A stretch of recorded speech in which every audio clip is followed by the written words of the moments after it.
Bence sen kafamı hedef almalıydın.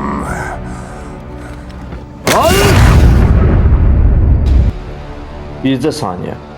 Trilyonlarla canlı bircə saniyədə toza çevrildi.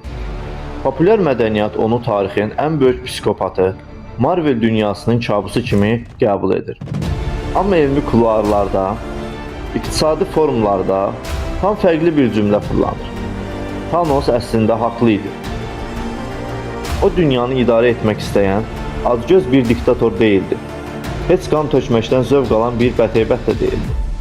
Thanos özünü kainatın tək və fədakar xilaskarı hesab edən, hər bir addımını riyazi dəqiqliklə atan radikal bir alim idi. Bugün çoxlarının dilə gətirməyə qorxduğu o dəhşətli sualı sorğulayır. Thanos'un o qorxulu riyaziyyatı real elmlə niyə bu qədər məntiqlidir? Yuxunuzu qaçıracaq sənədləri açırıq. Hazırsınızsa başlayaq. Thanos'un bu dəli məntiqi Marvel yazarlarının uydurması değildi. Arxasında elmdə Malthusçuluq adlanan real bir fəlakət nəzəriyyəsi dayanırdı. 1798-ci ildə Thomas Malthus adlı bir iqtisadçı bəşəriyyətin gələcəyini alt-üst edən bir düstur tapdı. Riyaziyyat çox bəsit və amansızdır.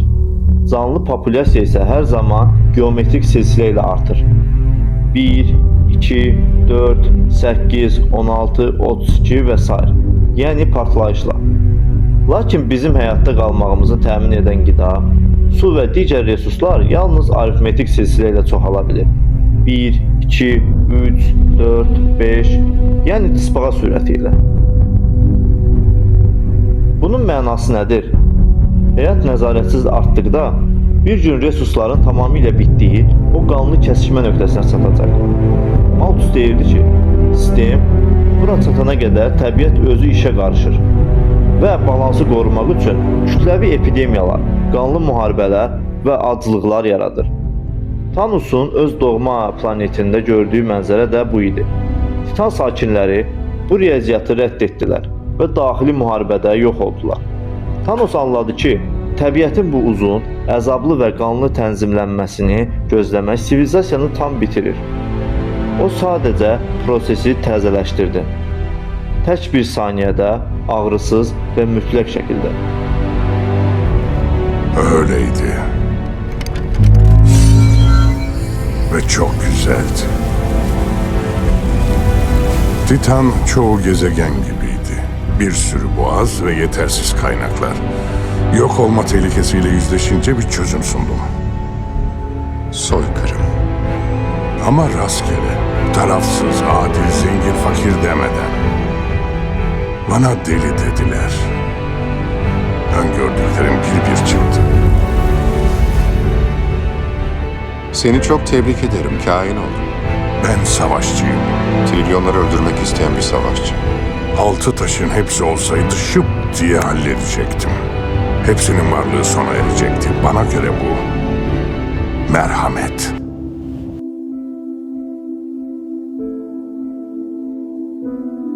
Bütün kainatın yarısını öldürmək fəlsəfə cəhətdən necə mənəvi ola bilər? Burada qarşımıza başqa bir cərəyan çıxır. Utilitarizm, yəni faydaçılıq fəlsəfəsi. Filosof Jeremy Bentham'ın qurduğu bu sistem deyir ki, ən doğru hərəkət ən çox canlıya böyük faydanı verən hərəkətdir. Gəlin real ekologiyaya baxaq. Bugün dünyadakı resurs böhranını, qlobal istiləşmənin, tükənən şirin su ehtiyatının tək bir səbəbi var. İnsan populyasiyasının həddindən artıq çox olması. Biz planetin bərpa gücünü darmadağın edirik. Thanos tam bir radikal ekolog kimi hərəkət edirdi. Onun tərəzisində fərdlərin acısı yox, bütün ekosistemin gələcəyi dururdu. Əgər hər şeyin tamamilə məhv olmasının qarşısını almağın tək yolu yarısını silməkdirsə, bu onun nəzərində qəddarlıq deyil, mütləq bir mərhəmət idi. Üstəlik onun formulu tam tərəfsiz idi. Heç bir sinif, irq, zəngin və ya kasıb ayrımı qoymadı. Hamı üçün bərabər 50% şans. Bu işi özü üçün də etmədi. Sonda kainatın kralı olmadı. Getdi tənha bir kənddə əkinçilik etdi. O sadəcə öz aləmində ağır borcunu yerinə yetirmiş, yorğun bir filosof idi. Bura qədər hər şey sizə də məntiqli gəldi, düzdür? İndi isə gəlin o möhtəşəm dühanın Thanosun necə böyük bir bioloji axmaqlıq etdiyini açaq. Thanosun fəlsəfəsində qorxulu bir boşluq var idi. Əhalini sadəcə yarıya bölmək problemi həll etmir. Sadəcə zamanı biraz geri fırladır. Biologiyada populyasiyanın bərpa sürəti deyilən bir şey var. Baxın, yer kürəsinin əhalisi 1970-ci ildə təxminən 3,7 milyard idi. Cəmi 50 il sonra bu günün əhalisi 8 milyardı keçib. Yəni bəşəriyyət öz sayısını 2 qatına çıxarmaq üçün cəmi 50 ilə ehtiyac duyur.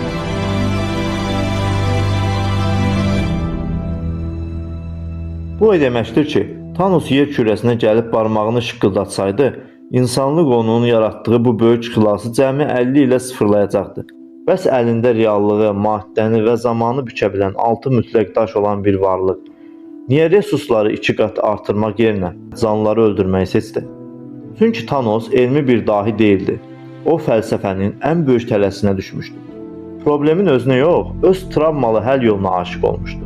O kainatı xilas etmək üçün yox, öz nəzəriyyəsinin doğruluğunu bütün dünyaya sübut etmək istəyirdi. Thanos sinemada məğlub oldu və toz olub uçdu. Amma onun ortaya qoyduğu o qorxulu həqiqət, Malthus fəlakəti və resurs böhranı bizim real dünyamızda hələ də saat kimi tıqqıldayır. Biz də sürətlə tükənən bir planetin içində həmin o qaçılmaz kəsişmə nöqtəsinə doğru irəliləyirik. Bəs sizcə, real dünyamız bir gün həmin o çıxılmaz nöqtəyə çatdıqda bəşəriyyət nə edəcək? Qəddar bir riyaziyyatı mı seçəcək, yoxsa elmin gücü ilə yeni bir çıxış yolu mu tapacaq? Fikirlərinizi mütləq şərhlərdə yazın ki, müzakirə edək. Kanalı izləməyi, abunə olmağı unutmayın. Gələn videoda həqiqətləri alt-üst etməyə davam edəcəyik. İzlədiyiniz üçün təşəkkürlər.